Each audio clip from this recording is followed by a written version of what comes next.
When is a person's worth measured? When they receive their medical degree? When they save a life? Or on a Tuesday evening at a train station, on their knees, concrete beneath their hands, surrounded by a silent crowd, reading the judgment, not human, in the eyes of 3 drunk men. That night, Karim learned 2 things. First, civilization is far more fragile than you think. 3 drunk men and a silent crowd are enough to destroy it. Second, 1 person is enough, just 1 person. A woman in a purple coat, barely 5 feet tall, 79 years old. A single voice capable of saying enough. The 10:47 train would be 8 minutes late, but in those 8 minutes, Karim would redefine courage.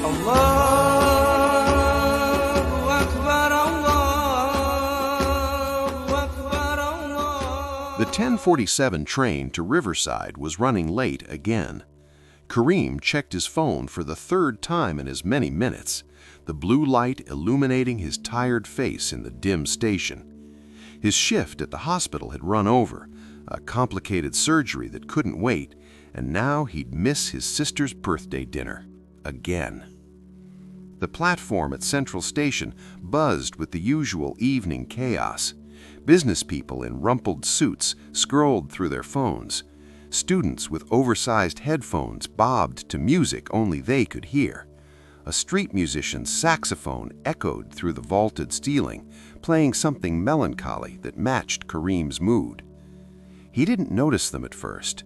3 men, mid-30s, wearing matching football jerseys from the local team. Their voices carried across the platform, loud and aggressive, punctuated by bursts of laughter that didn't sound like joy. Karim had learned to recognize that particular frequency of hostility, the way a deer knows the snap of a twig from a predator's step.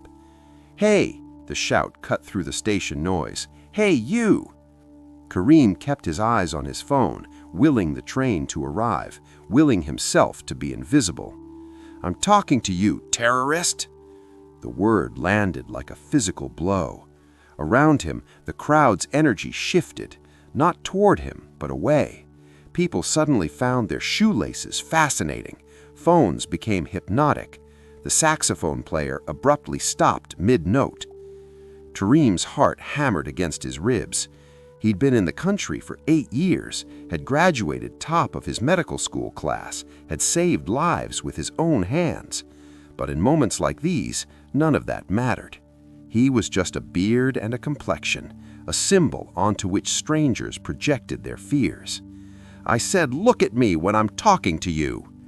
The man was closer now, breath reeking of alcohol, eyes glazed with something darker than simple intoxication. His 2 friends flanked him, forming a semicircle that trapped Karim against a support column. "I don't want any trouble," Karim said quietly, keeping his voice steady despite the tremor in his hands. "I'm just trying to get home." "Home?" the man laughed, a sound like breaking glass. "Your home's a desert somewhere, isn't it? Go back there." A shove. Not hard enough to knock him down, but enough to make him stumble. His messenger bag slipped from his shoulder, spilling its contents across the grimy platform. A stethoscope, his sister's birthday card, a half-eaten sandwich. Karim bent to gather his things, but a boot came down on his hand. Pain shot through his fingers. He cried out, looking up at the crowd that had formed a loose circle around the confrontation. "Someone help me," he said, his voice barely above a whisper. Then louder, "Please!" A businessman in a gray suit made eye contact for a half-second before turning away. A young woman with a baby stroller quickly wheeled in the opposite direction. 2 security cameras mounted on the ceiling stared down like blind eyes. The second shove sent him to his knees. His palms scraped against concrete. The 3rd man, who'd been silent until now, began filming on his phone. "This is going on YouTube," he laughed. "Going viral." Karim's mind raced through options, each more desperate than the last. Call the police? His phone was in his bag, under someone's foot. Run? They'd catch him before he made 10 feet. Fight back? There were 3 of them, and any act of self-defense would be twisted into aggression in the retelling. So this is how it ends, he thought with strange clarity. Not in a war zone or a natural disaster, but on a Tuesday evening at a train station surrounded by dozens of people who chose to do nothing. That's enough. The voice was thin but fierce, carrying the weight of someone who'd long ago stopped caring what others thought. An elderly woman emerged from the crowd, barely 5 feet tall, silver hair pinned in a neat bun, wearing a purple wool coat that had gone out of style decades ago. I said, "That's enough." She placed herself between Kareem and his attackers, her small frame somehow filling the space with authority. The leader laughed. "Seriously, Grandma? Get lost before you get hurt." "I'm 79 years old," she replied calmly. "I survived the Blitz as a child. I marched for civil rights. I buried my husband of 52 years last spring. Do you really think 3 drunk cowards frighten me?" Something in her tone, or perhaps the shame of confronting someone their grandmother's age, made the men hesitate. The woman didn't wait for their response. She helped Kareem to his feet, her grip surprisingly strong. "You're bleeding," she observed, looking at his scraped palms and the cut above his eyebrow he hadn't realized he'd sustained. From somewhere in her oversized purse, she produced a packet of tissues. "Apply pressure. The bleeding will stop." The attackers still hovered, uncertain. The woman turned to face them fully, and Kareem noticed for the first time the faded concentration camp number tattooed on her forearm, partially hidden by her sleeve. "I know hate when I see it," she said quietly. "I've seen where it leads. It starts here, with moments like these, with crowds that look away. It starts with good people doing nothing." Her eyes swept the platform, and several onlookers had the grace to look ashamed. "I won't be one of them. Not again. Not ever." The announcement of the arriving train broke the tension. The 3 men backed away, muttering insults that lost their power in retreat. As they disappeared into the crowd, the woman turned her attention back to Kareem. "Can you stand properly? Should we find a first aid station?"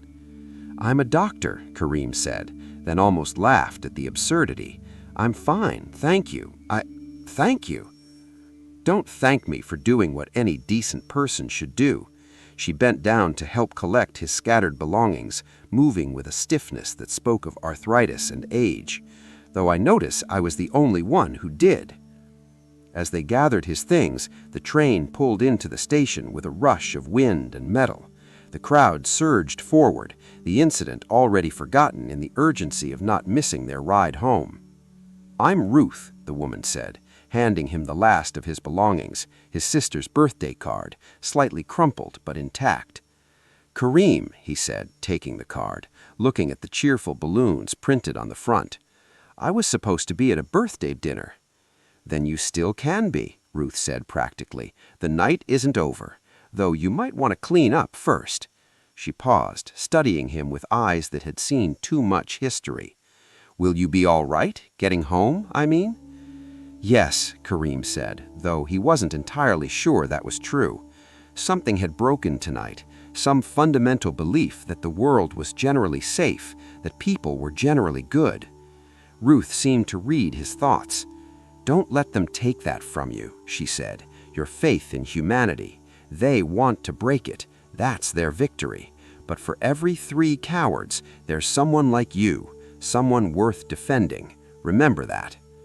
The train doors opened. Kareem realized they were headed in different directions. His platform was across the station. But before he could say goodbye, Ruth was already boarding, one hand on the rail to steady herself. She turned back once, catching his eye through the window.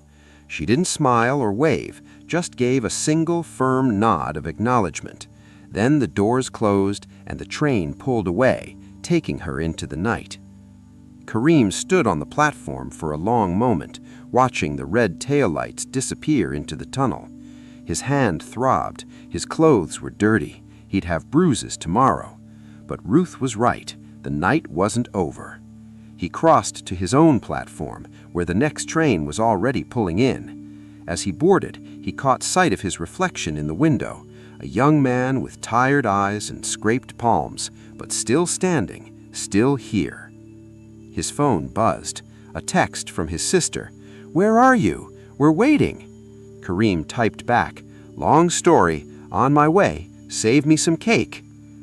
As the train carried him towards home, towards family, towards people who saw him more than a symbol, Kareem thought about Ruth. He didn't know her story beyond the fragments she had revealed, didn't know where she lived or whether he'd ever see her again.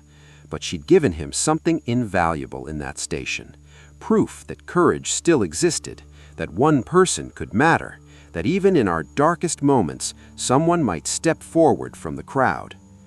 3 weeks later, Kareem would found a local interfaith community group, creating spaces for connection across differences.